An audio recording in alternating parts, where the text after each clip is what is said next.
A mysterious entity came crushing down to Earth, hitting a mountain. As the smoke cleared, it was revealed that it was Superman without his clothes groaning in pain. In the far distance, we can see a vehicle approaching him as he still groans. It was Batman's Batmobile. Using an intercom, Batman told Superman that he has been told that he should avoid hitchhikers, let alone naked hitchhikers. But for Superman, he will make an exception, so he told him to climb up the Batmobile. Superman climbed up naked while his mouth exerts smoke from the fall. I can't be picking you up from every corner of the earth, just so you can experiment with your new powers, he told Superman as the Batmobile prepared to take off. Either they work on a plan if it happens again, or Superman must start paying for the gas. Batman also told Superman that Alfred prepared a packed meal for him, a full set of clothes, and a thermal blanket under his seat. As the Batmobile flies, Batman reminds Superman that this time he should get dressed before he sits down. At the Justice League Watchtower, the Justice League gathers for a serious discussion. Batman told Superman that he has been recharged in the last 24 hours and he has gotten everyone up to speed. He then asks if he actually has a plan or if they'll need to make one for him because his constant worldwide taxi service has to stop. Superman admits that he knows it's a problem. He explains that it all began as an unexpected extension of his heat vision. He also stated that since then, he has developed a small grasp of the trigger. That's why he called the meeting in the first place. Superman needs the Justice League's help to understand what's happening to him. He then feels curious about being a human because he's aware of human feelings, but he's not aware of feeling human.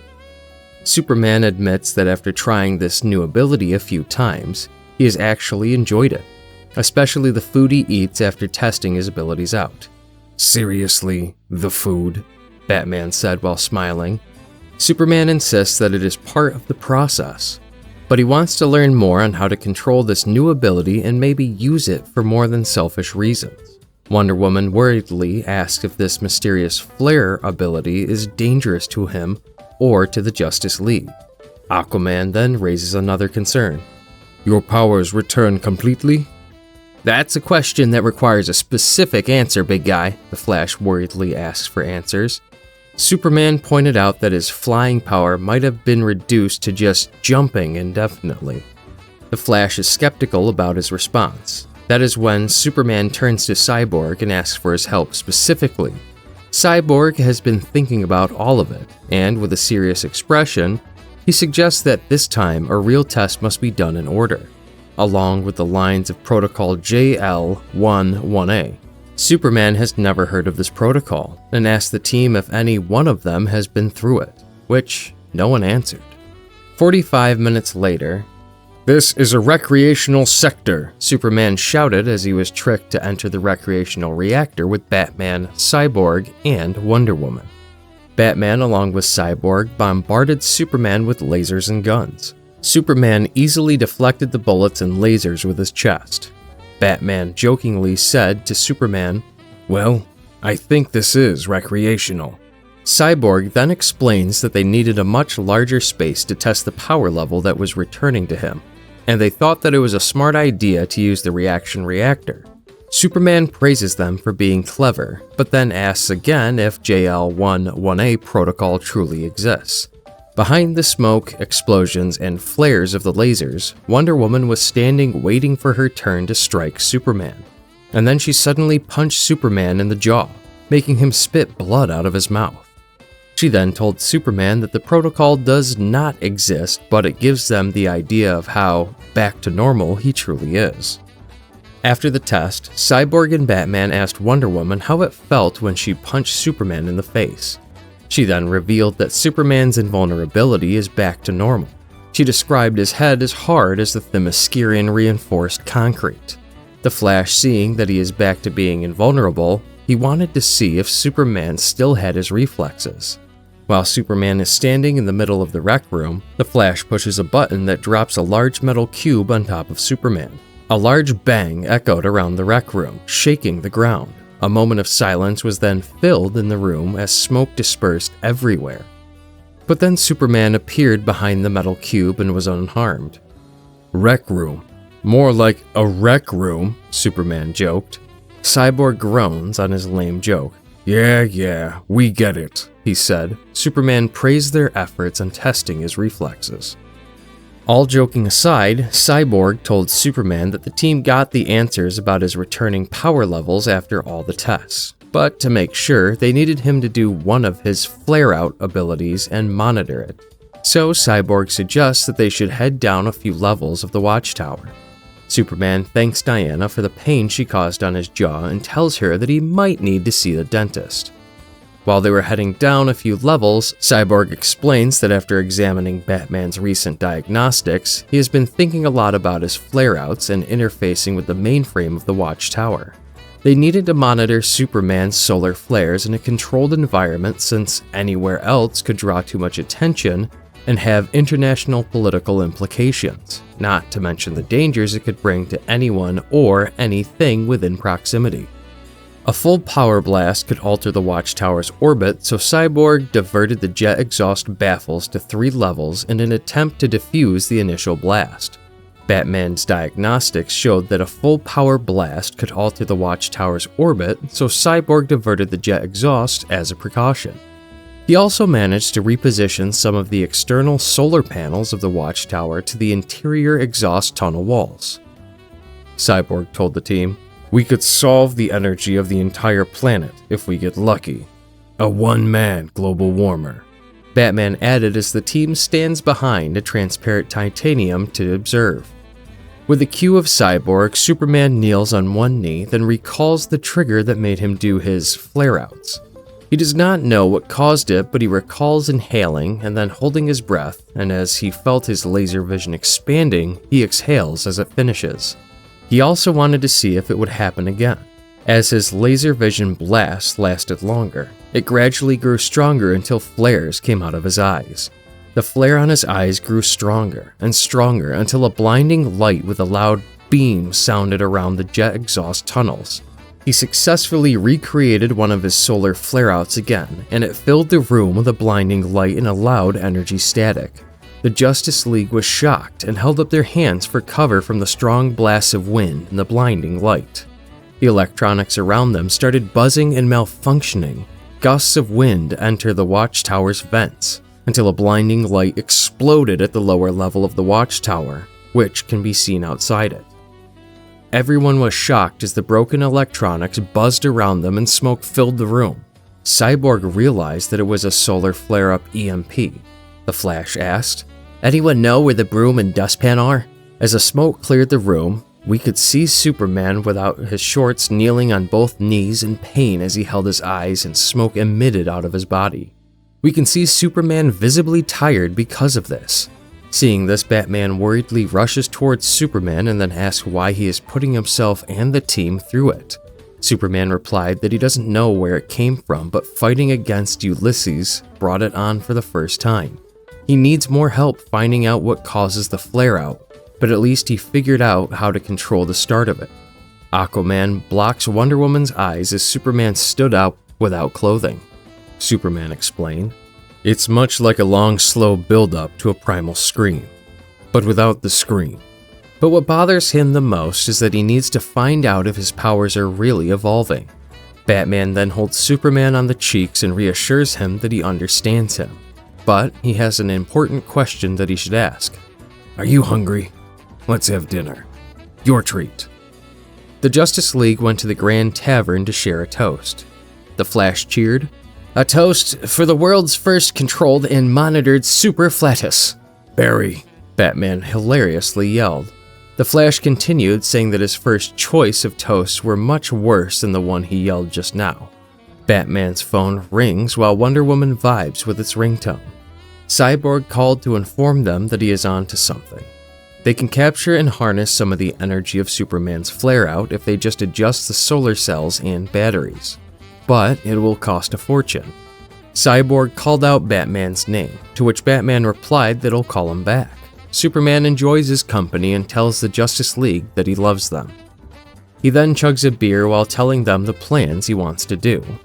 He wanted to drink for a few more hours and drink more beer, and then they could head down to Little Italy to eat some mini pastries. The Justice League silently listens to Superman, as if they're watching him for fun.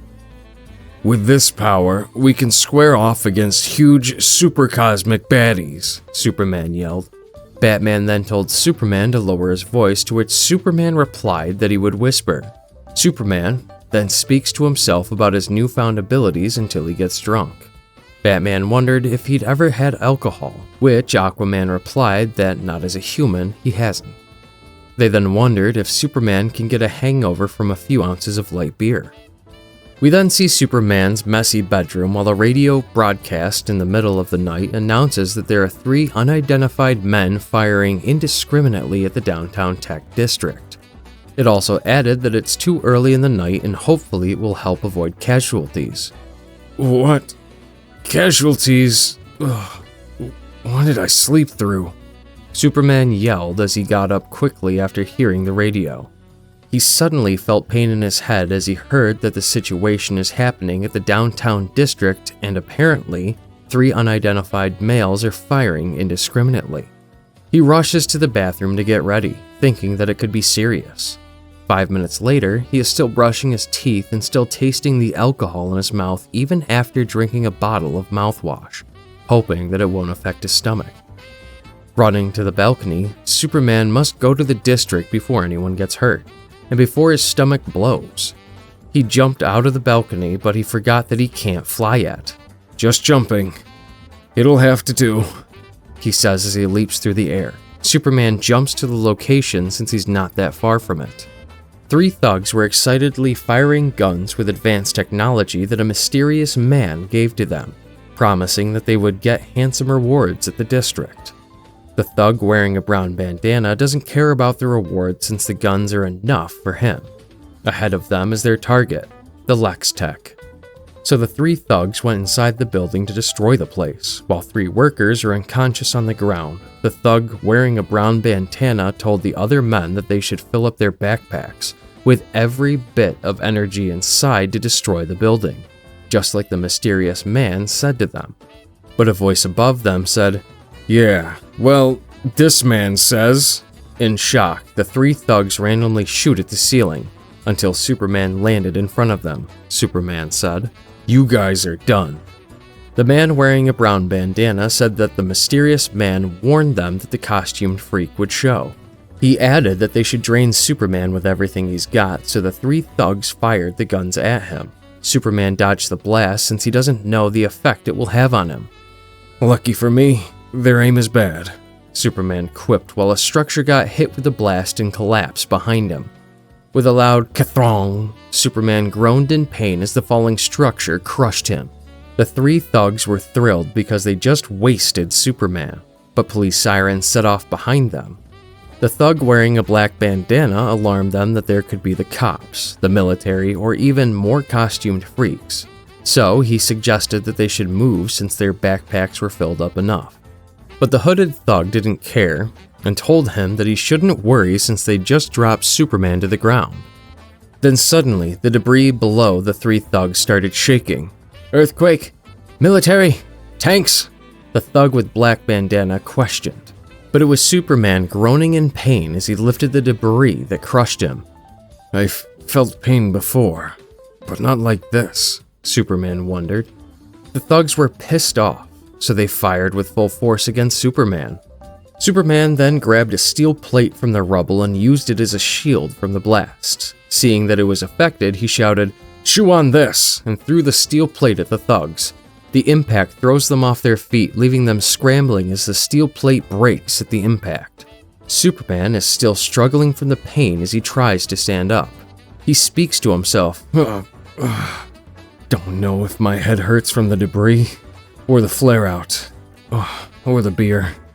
I will never do that again." The 3 thugs lay unconscious while Superman tells the crowd to move since the police are coming. As Superman walks up the fallen debris, he thought of letting Batman and Cyborg see the advanced weapons the thugs used, since he has never seen them before. So Superman grabbed the advanced weapons on the ground while a crowd surrounding the scene took pictures. "I'm definitely not myself," Superman thought as he bled while he looked at a civilian taking a video of him with a phone.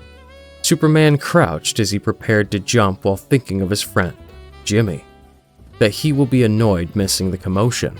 Superman jumped away from the scene as his head hurts and the crowd is still taking pictures of him. We then see Metro One News broadcasting a video of Superman leaving a crime scene. Netizens were shocked, having never seen him jump before. The video continued until Superman disappeared into the morning fog. The news channel then broadcasted a photo of Superman bleeding that was taken from an amateur video. The newscaster reported that according to a witness, Superman was seen bleeding after dispatching a trio of thugs who were blasting away at Lextech. The news channel will continue to monitor and update the reports of the events that took place as information comes to them. We then see a zoomed-out shot of Lois Lane was watching the news as the reporter said their final note from the news. How often does an image of a bloody, beaten-up Superman come across our desk? It was a rare scene from the citizens seeing the indestructible Superman bleeding from thugs with guns. Clark? Lois Lane speaks softly as she sees a person slouching while walking in front of her. She was skeptical at first, questioning herself if it was really Clark Kent. But as she stared at that person, she was sure that it was Clark Kent with a bandage on his forehead.